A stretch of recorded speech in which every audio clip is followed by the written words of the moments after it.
It's very helpful for people to hear that they should make themselves competent and dangerous and take their proper place in the world. Competent and dangerous? Why dangerous? Because it's the alternative to being weak.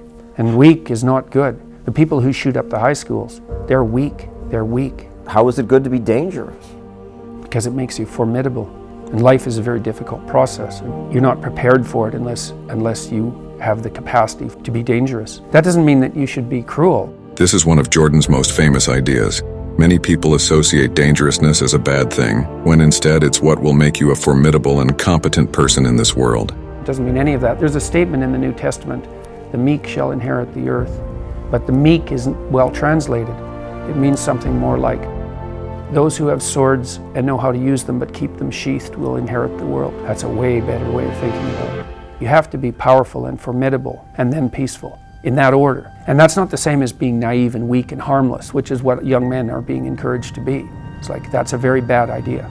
It's a very bad idea. Because naive, weak, and harmless means that you can't withstand the tragedies of life. You can't bear any responsibility. You'll end up bitter. And when you get bitter, then you get dangerous. But one thing I'm not getting, there's a big difference between letting people do something for themselves and saying men should be dangerous. By dangerous, that implies I should be ready to threaten someone, to hurt somebody.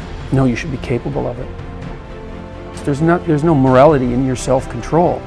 If you're incapable of violence, not being violent isn't a virtue. People who teach martial arts know this full well, right? If you learn a martial art, you learn to be dangerous, but simultaneously you learn to control it. Both of those come together. And the combination of that capacity for danger and the capacity for control is what brings about the virtue. Otherwise, you confuse weakness with moral virtue. I'm harmless, therefore I'm good. It's like, no, that isn't how it works. That isn't how it works at all. If you're harmless, you're just weak. And if you're weak, you're not going to be good. You can't be, because it takes strength to be good. It's very difficult to be good. You said that a harmless man is not a good man. A good man is a very dangerous man who has that under voluntary control. How should people become more dangerous?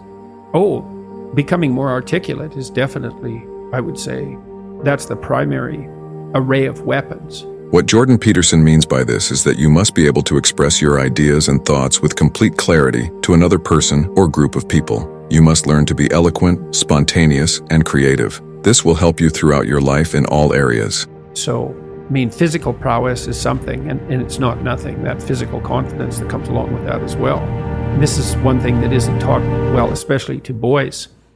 You write in the book, there is no faith and no courage and no sacrifice in doing what is expedient. What do you say to those viewers that don't pursue their dreams and are locked in their careers because they are too afraid to take risks and pursue something meaningful? Well, the first thing I would say is, well, you should be afraid of taking risks and pursuing something meaningful. But you should be more afraid of staying where you are if it's making you miserable. You're paying a price by sitting there being miserable. And you might say, well, the devil I know is better than the one I don't. It's like, don't be so sure of that. The clock is ticking.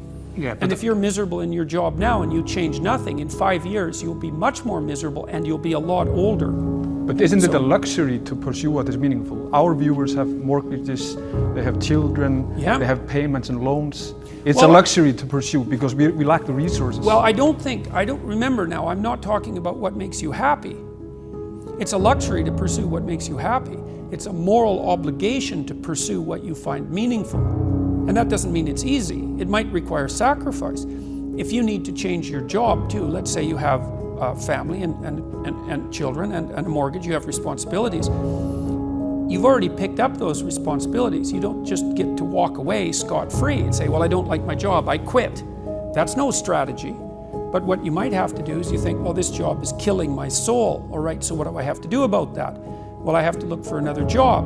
Well, no one wants to hire me. It's like, okay, maybe you need to educate yourself more. Maybe you need to update your curriculum vitae, your resume.